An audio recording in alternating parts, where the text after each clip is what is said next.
Je pense sans cesse à toi. Well, hello, and welcome to episode 22 of The Foretop. It's a roundtable discussion of today's hot-button topics in food and beverage. I'm your host, Catherine Cole. Today, we will be discussing the kombucha craze, a mysterious concept known simply as Q, and the ways in which politics have crept into our food. Here in the studios of OPB, I'm joined by Liz Crain, culinary author and fermentation expert. Welcome, Liz. Thank you. Hello. Hello.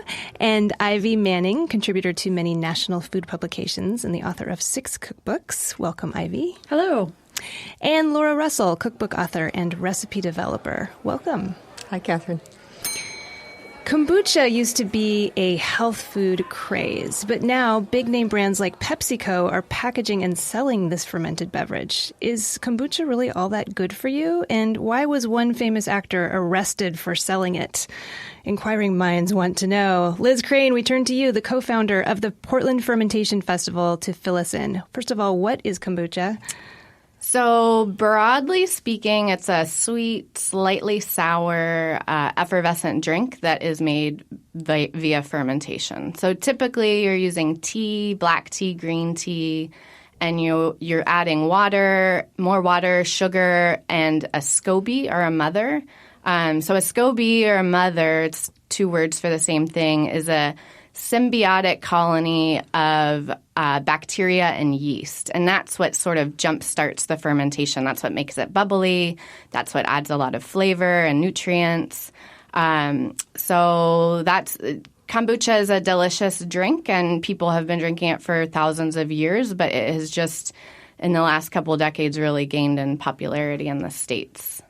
And do you make your own, Liz? I never have. I ferment so many different things, but typically in the drink category, I'm fermenting alcoholic beverages, which kombucha can be considered that. We can talk about that later. But typically I'm fermenting wines and cider. But I like it. I'm more of a coffee in the morning, water during the day, alcohol at night kind of girl. I don't, I'm not drinking a lot of juices or grabbing a lot of those kind of point of sale sweet drinks. That's not quite for me, but I know a lot of people that love them.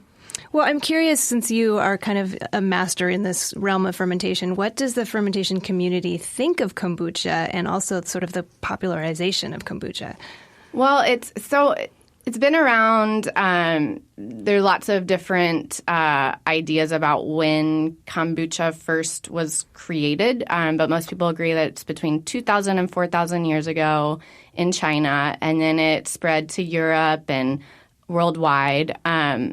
Probably most popular in the States as a DIY kind of home ferment in the 60s, 70s, and 80s. And then in the 90s, it became commercialized. And that's when, you have all of these bottles coming to market that are sort of have a lot of health claims, some spiritual claims, and then gaining vastly in popularity in since the 2000, I'd say. So I think that there's a lot to love and dislike about it. I think some people feel that this sort of cure-all marketing that happens with kombucha is a little bit off-mark, and it's, there's really no food or drink that's a cure-all. I mean, there are healthy foods and drinks, obviously whole foods, and kombucha has a lot of nutrients, and it's immune-boosting, and it has a lot packed with vitamins, but is it going to cure your chronic ailment? Probably not. I admit the first time I tasted kombucha, I probably was being sucked in by something. I'm guessing It was the claim that it probably had some probiotic nature to it. Yeah. But I can't drink kombucha. It makes me drunk. Oh, really? Just a tiny bit. And I'm gosh. talking about 4 or 5 sips. I mean, I'll be not 20% through the bottle, and the next thing I know, I feel like I've been day drinking. So, I'm a super cheap date, but I definitely I don't drink kombucha now just because I get a buzz from it. Well, that's funny, Laura, you mentioned that, because the first time I ever heard about it was when Lindsay Lohan was on court-ordered sobriety, and she had a little bracelet or something that got the tripped, ankle bracelet, and yeah. she claimed it was because she drank so much kombucha that her alcohol bracelet got tripped. And I was like, sure. And then, 5 years later, I see it in a Whole Foods. And I'm kind of curious about the alcohol by volume. And they are actually regulating that now, right, Liz? Yeah. So in 2010 is when there was the first big kombucha alcohol craze. So what happened was in Portland, Maine, it was found that there was kombucha on the shelf in a Whole Foods that was very effervescent. So it was kind of overflowing out of the bottle. And then, the health inspector thought, maybe this is because it's very high in alcohol, tested it, and it was, in fact. So typically, kombucha is going to be 0.5% alcohol by volume or less. Sometimes you can get above that and up into 2%. So thinking of alcohol by volume, like if you're just looking at a real average at beer, it's usually around 5%. Of course, you can go a lot higher into 10% and then a lot lower for lighter beers. So anything over 0.5%, though, does need to be regulated. And so, Alcohol and Tobacco Tax and Trade Bureau wants you to be 21 years of age, and you need to, register these alcoholic beverages if you're selling them to people. So there's also – so you were talking about the Lindsay Lohan, and I think that's such a weird story. And then also in 2015, a similar thing happened where, kombucha was pulled from shelves and it's too high in alcohol, and let's figure this out. Maybe you need to market it as kombucha beer. But around the same time, I didn't know who this was, but there's a 90s teen heartthrob named Andrew Keegan. Do you all know? Have you ever seen him in anything or heard of him? No. Apparently, he was on 10 Things I Hate About You and Seventh Heaven, but I never watched either I of never those shows. saw either of those either. But the big kombucha craze news was that he had this sort of spiritual gathering. I'm not sure what it was, but he had a bunch of people together in Venice, California, and there was a raid, a sting operation almost on the party where, the Alcohol Bureau came in and said, you are serving kombucha that is alcoholic. It was 1% alcohol by volume, and we're going to seize it, and we're going to, charge you all these fines and have this big brouhaha and big news story. But, yeah. It's a boring day in Venice. I know, it must have I have been, to right? say, I found out about this because I read the novel Modern Lovers by Emma Straub. It actually takes place in Brooklyn.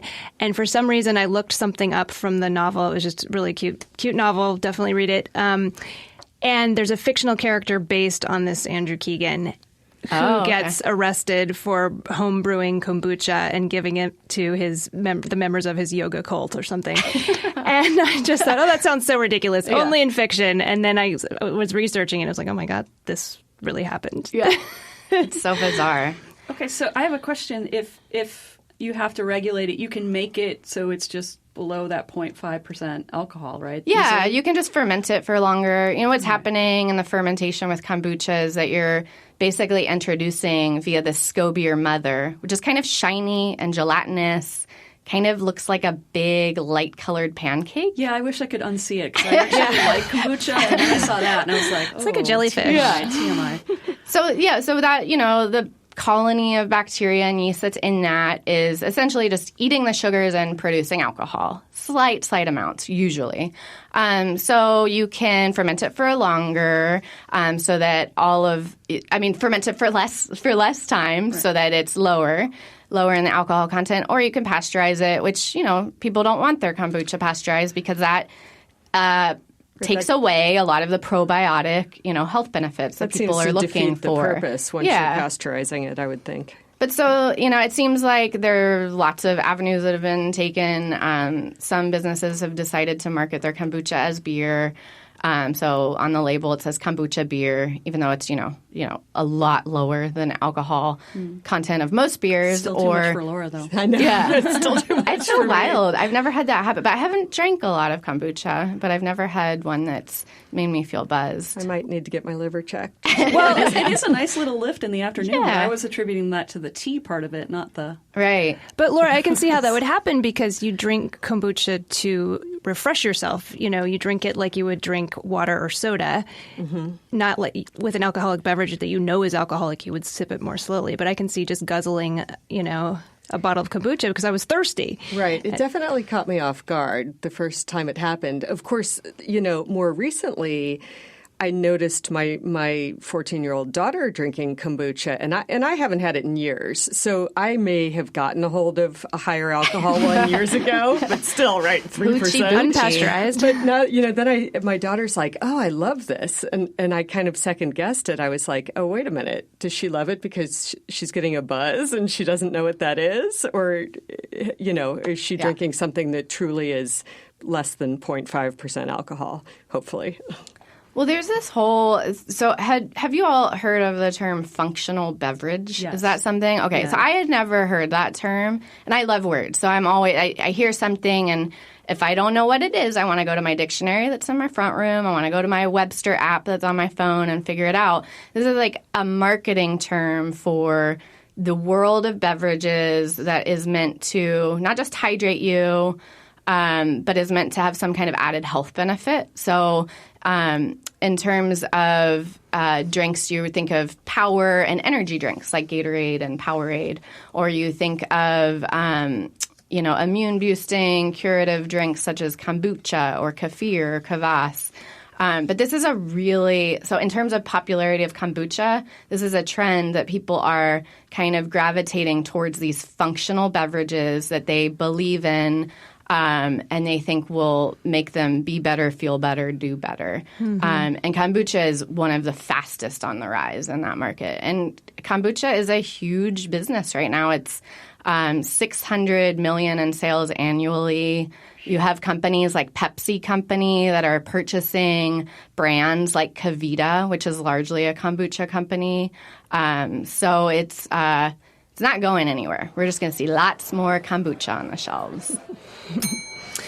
Well, for our second course, let's move on from kombucha to items like bubble tea or mochi, avocados, chia seeds. Many of the hot foods of the moment are more interesting texturally than they are aromatically or in terms of flavor. Are we experiencing a culinary moment in which texture trumps taste? Laura Russell, you recently published a really interesting piece on Roads and Kingdoms about Q, a Taiwanese term for a very specific food texture. Can you tell us about Q? I would love to. Q is my new favorite thing. So I recently had the opportunity to spend almost 2 months in Taipei with my family. And I've been to Taiwan a few times before, but having that extended period of time gave me a chance to really get to know the place and to know the food. And I spent a tremendous amount of time investigating this food texture that's known as Q.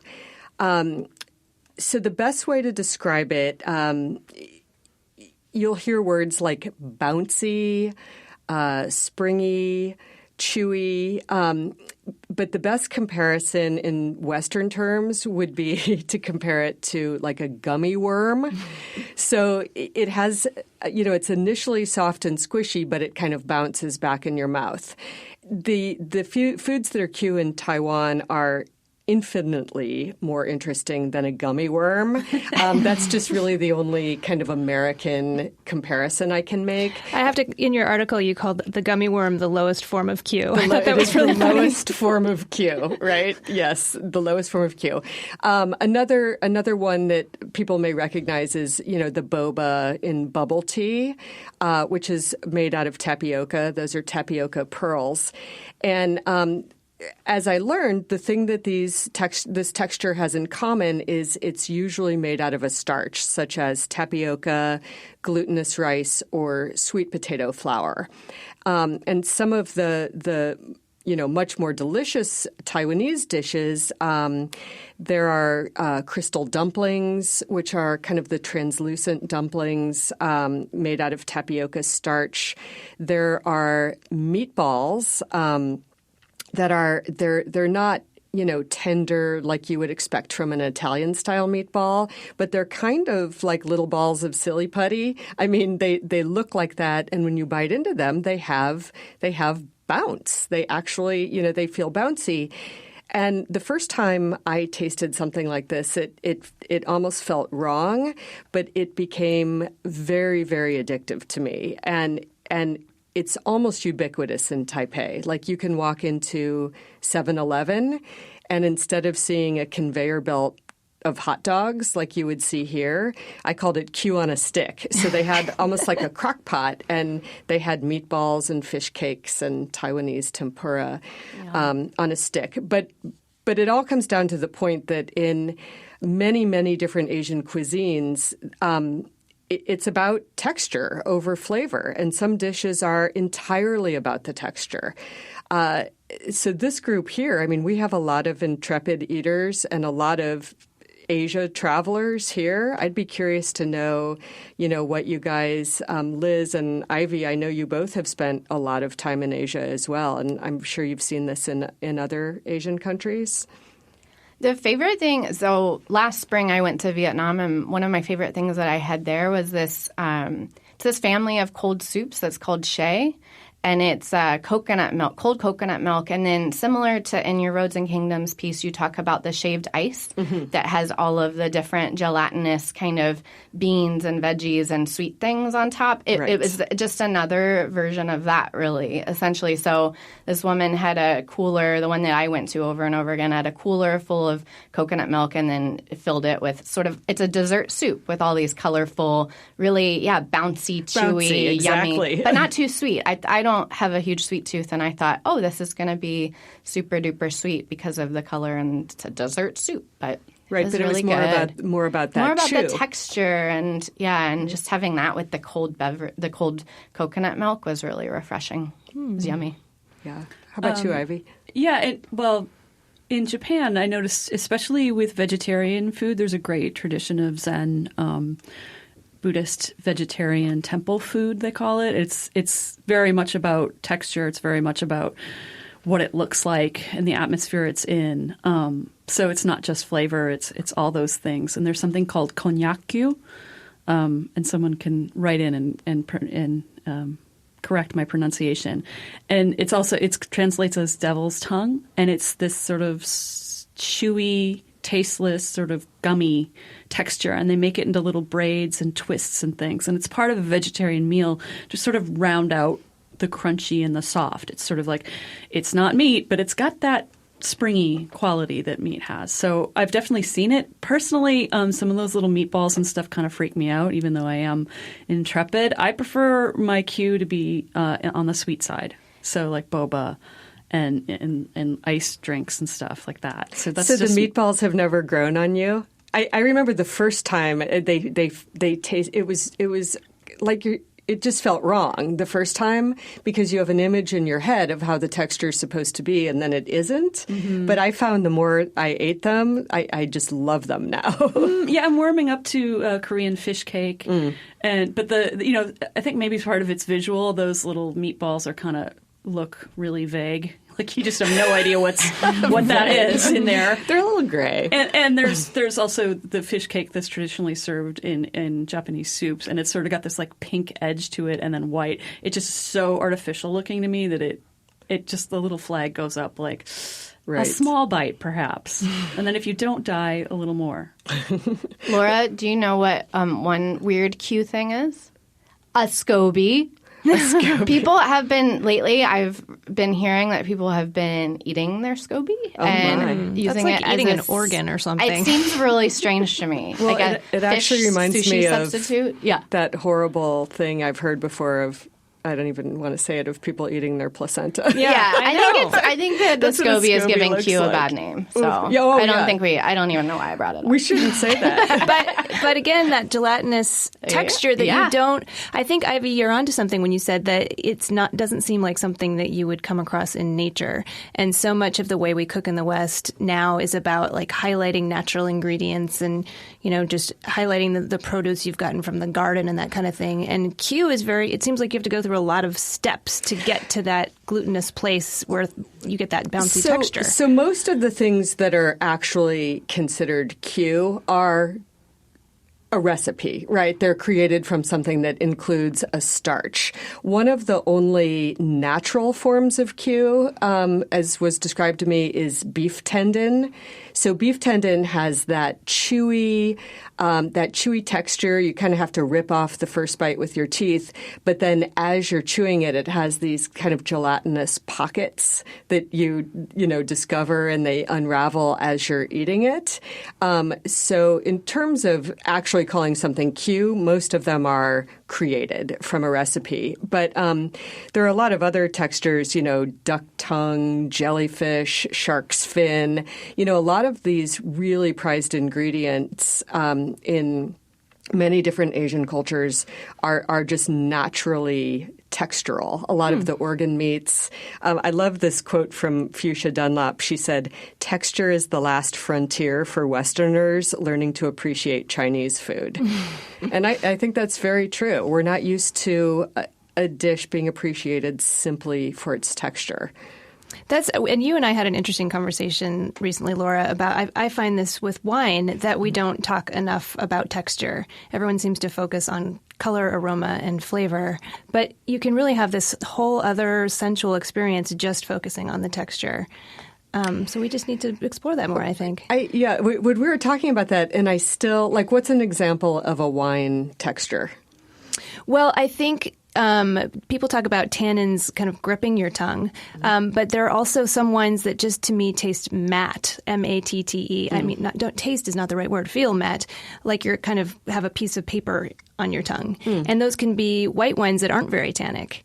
And then you've got spritzy wines that they aren't sparkling, but there's a little sensation of pinprick on your tongue. And then the sensation of silkiness or creaminess, you can get to that sensation through so many different winemaking techniques. It's sort of interesting. It can be the sugar level, the alcohol level, lees, which is yeast stirring, malolactic fermentation. So winemakers think a lot about texture, but when we comment on wine and think about wine as consumers, we don't often bring texture up, which I find interesting. It seems like a whole other area that we could be thinking more about with both food and beverage. I love the idea of thinking of it as a whole sensory experience, involving the textures and the flavors and smell and even sound. Well, and Laura, it's interesting since you are an expert in gluten-free cooking. It seems to me that in food, Q, or this bouncy texture, is most often arising in gluten-free foods, right? It's naturally gluten-free. I mean, all of those starches are the same types of starches I would use if I, wanted to make gluten-free cupcakes and I wanted to make a flour blend. I would probably use sweet rice flour or tapioca. And I have made Asian dumplings out of tapioca. So it was extraordinarily helpful for me over there because not only do I love this texture, but I could actually eat it. So it kind of saves me saved me in Taipei for sure. I like that, I feel like people think that they need to have their gluten-free items seem like they're made from wheat, but I like that with these other types of flours, you can get to a whole different textural experience that's just its own thing. It's not trying to be like a wheat bread texture or it is pasta texture. In fact, so one of the other things one of the other names for Q, they refer to it as tan ya, which translates as rebound teeth. And I think that's a really great descriptor of the texture. But that's some Thai and Vietnamese dumplings and even some Chinese dumplings, they aren't the same as a wheat dumpling, like a pot sticker. They have these tapioca wrappers, but they're their own thing and they're good in their own right. So I really appreciated having the chance to kind of dig deep on the whole texture issue. And I definitely think my palate has expanded because of it. I can handle the beef tendon now too. Did you eat a lot of things that were not Q when you were in Taiwan, or were you just on a Q mission? Well, I was on, as I called it, my quest for Q. I definitely was on a quest for Q, but I was there for almost 2 months. You had to eat other things. I had to eat other things, and at the end of the article I wrote for Roads and Kingdoms, my last statement was, "All right, enough. My kids want fried chicken." So they're like, "We can only eat so much of this." But there's so much wonderful food in Taipei in general that I would have really missed out if I wouldn't have been, exploring all around. Well, shall we move on to our third course? This is going to be a tough one. I feel like we're taking our medicine by discussing this topic. Our nation is extremely politicized right now, to put it mildly, and the battle of ideals is spilling over into the dining sphere. In recent years, we've seen a supper club built around the Death with Dignity movement, a food cart that highlights global conflict, and multiple battles here in Portland over the idea of cultural appropriation in food. Ivy Manning, does it feel to you like food is becoming more politicized? Yeah, definitely. I grew up in a nice Irish-American household, and my grandmother would not let politics come up at the dinner table because it was the one time we should all be sitting down as a family together and eating our overcooked cauliflower. It was really a rule, and it actually extended to my father's pub, where if people got in a heated debate, he'd be like, "No politics in front of the beer. You don't do that because you got to keep everybody happy in the pub." And I'm sure there were some covert conversations, but it just, if it gets too heated, leave it. Because in a way, the dinner table is one place where everybody should put down their phone and, actually interact with each other and do it in a civil way. And now in a time when there is no civil political discourse anymore, it just immediately devolves into a Twitter rant or a protest of a restaurant or what have you. It's getting really tricky. It's getting really tricky to be a food lover, and we have to take measured steps, I believe. One thing that I found really interesting recently that's come to fore, something as insignificant as a receipt, the last interaction you have with the restaurant as you're walking out the door. Most of us might look at it to write the tip in, but we don't look at what it says at the bottom. Usually it says, "Have a nice day." So, you're not really reading that. But there have been a number of restaurants choosing to write something fairly political at the bottom of it, something like "Immigrants make the country great." Or in one case in Portland, there's a bourbon bar, and I'd been there several times, never even noticed it. But at the very bottom in small print, it offers free whiskey for life to anyone that punches Steve Bannon. Oh, wow. Yeah, that's an extreme version thereof. And they got death threats and phones ringing off the hook and had to shut down their Facebook, shut down their Twitter, and redact. It just says "free whiskey to anyone" or something, and it says redacted. So, we're in this climate where we, I don't think it behooves us not to be able to talk about stuff and have free and open debate. We have to respect everybody's ideas and not start making death threats the second we disagree with someone. How do you feel about that, Laura? Well, I totally agree with that. I think it's a hot political climate. I think there are some very, very interesting things going on right now involving food and change. One of these I've been reading about lately, and we had mentioned Roads and Kingdoms, the website, earlier, but they're hosting a banned countries dinner series, which I just think this is such a great idea. So they're hosting a series of dinners around the country based on the food cultures of countries on the travel ban list. So I know they've had in Brooklyn and San Francisco so far, they've had some dinners celebrating Iranian culture. I know there's been a Syrian dinner. And I think events like this are really rallying troops on the ground. You know, if we can't get the government to fix certain issues, maybe at least we can get some like-minded people together and try to think of what to do next. Like, what are some next steps we can take? And the same thing with the conflict kitchen in Pittsburgh. That was a similar idea. Have you guys read about the conflict kitchen? I haven't heard about that. What's that? So, Catherine, you had sent the link to this, and I was just fascinated reading about this. So it's in affiliation, I guess they have some funding from Carnegie Mellon, and it's a similar idea. They're serving food from countries with which the U.S. is in conflict. That's a growing number by the day. But not only – so they rotate. Like, let's say for a month they'll focus on Afghanistan or Palestine. But what they're also doing is having cultural events. And so they'll say, you know, come have lunch with a Palestinian. So it's a brilliant idea. You know, maybe you've never actually met someone from Palestine. Come have lunch, you know, talk to this person, see what they're about. And you know, maybe it could open some minds. I just think and I think it's actually closed right now. There's a funding issue maybe, or there was an issue with the space. But I just thought this was such a good idea.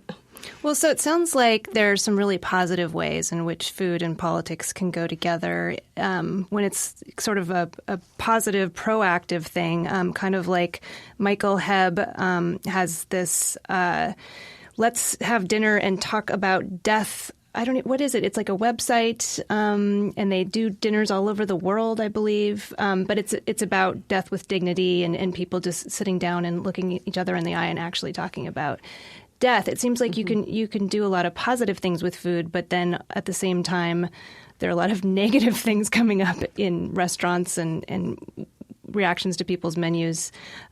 Liz, have you been observing this phenomenon? I have been. In Portland in particular, we had a recent situation, not so recent at this point, but I feel I won't go too deeply into it, but a blacklist was created that sort of says these are restaurants that have culturally appropriated food from certain regions. These are restaurants where the owner or the cook is actually from that region and this is their food. So these are the restaurants in that latter group that you should go to, and you should never go to the restaurants in the first group. And I don't like people telling me what I should and should not do, and I also really don't like the idea of a blacklist that's created around ethnicity. Mm-hmm. It's divisive. It's in the situation in Portland, very mean-spirited and bullying, and there were death threats.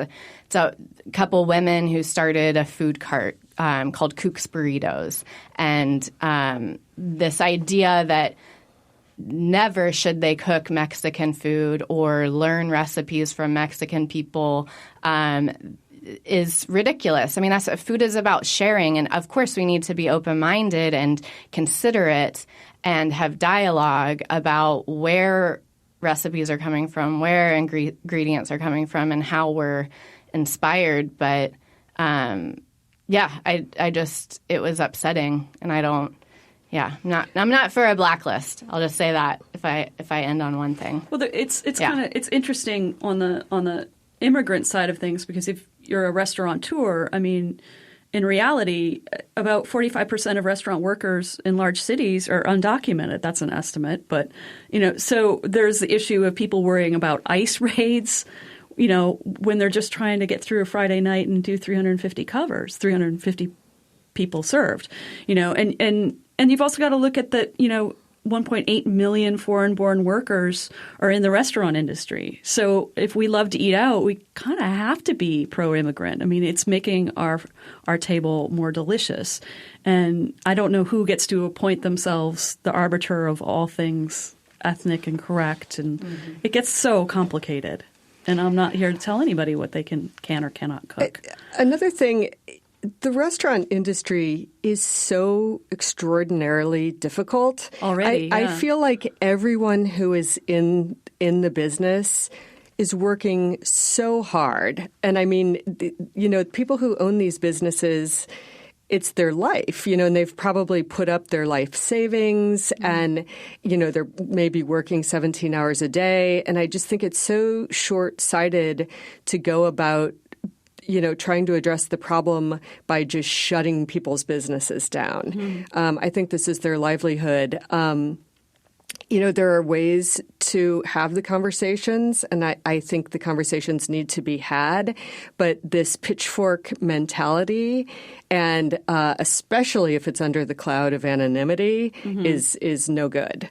I mean, there's no way to have open discourse if one person's hiding under the desk. Well, and I know that several news organizations tried to get some of these anonymous folks to come forward who were, started this whole blacklist and sort of behind the commenting that ultimately led to death threats for these women, tried to get them on air, interviewed, used their full names. But as far as I know, no one actually – there's no names attached to any of this whole drama that ensued.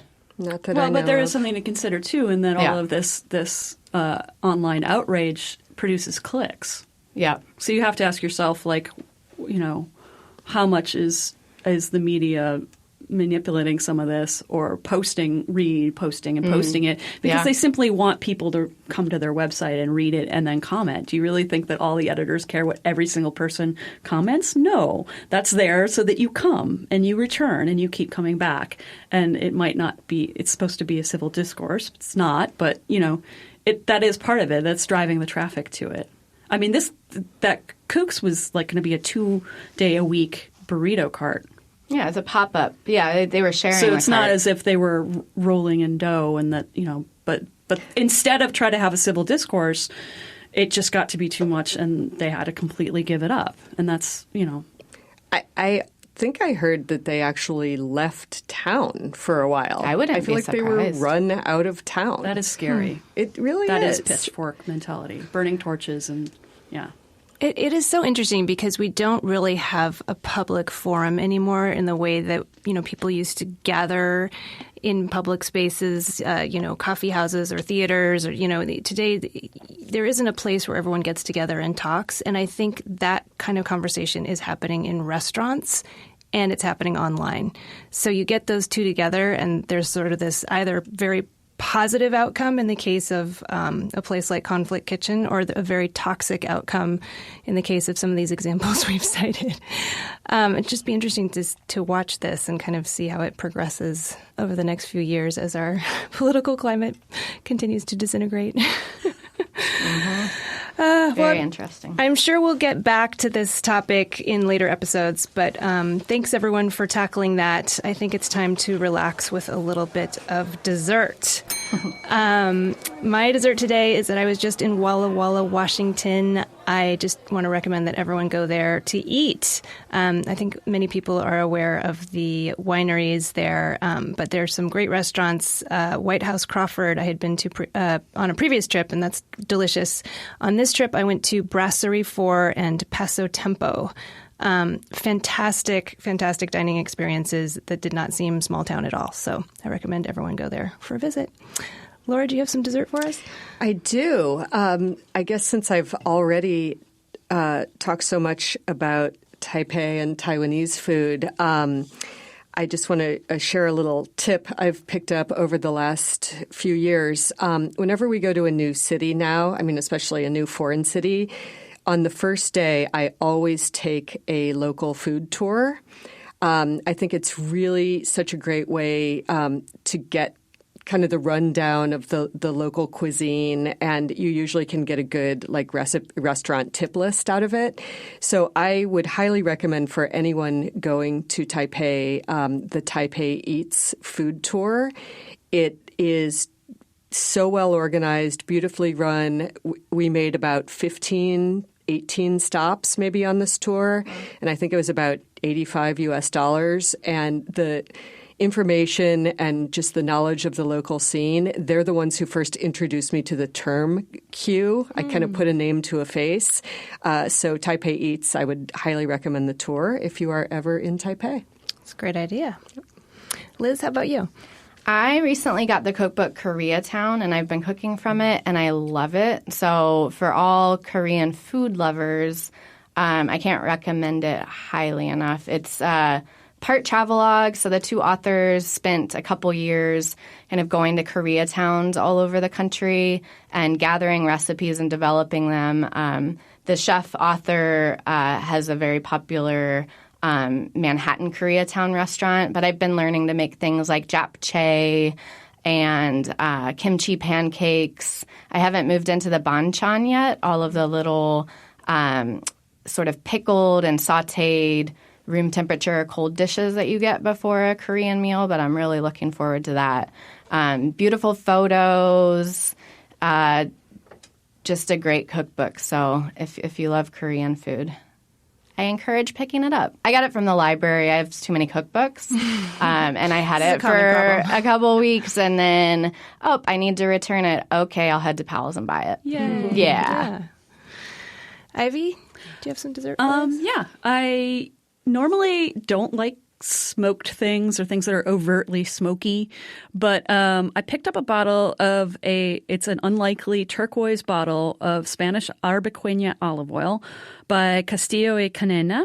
It's cold smoked with oak from their vineyards and where they grow the olives themselves. And it isn't overtly smoky. It just has sort of magical umami flavor.